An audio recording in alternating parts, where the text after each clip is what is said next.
Hey everyone, let's repair some broken mud flaps using electrical tape.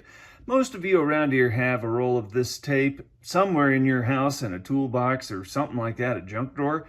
Everyone's got some of this, it seems. Anyways, you cut yourself off a strip of that and fold it on itself, and then you have something that looks like this. Now you can cut down the larger piece to whatever width and length that you want. There are no rules.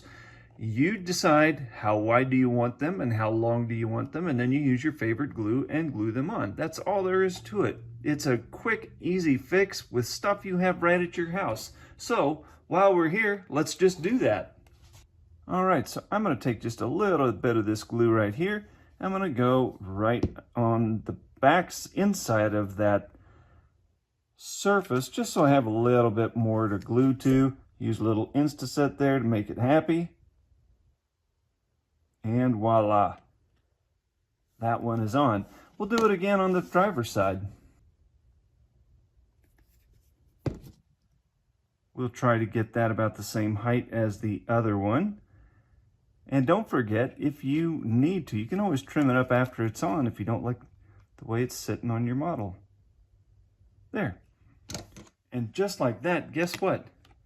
We now have replaced our mud flaps on our trailer. Now, if you need something like this trailer kit right here, you can buy these at rockinhfarmtoys.com along with my favorite glue in the whole wide world, the electrical tape. You will have to go find that on your own. Luckily, you probably already have it. And if you need any tools, again, rockinhfarmtoys.com.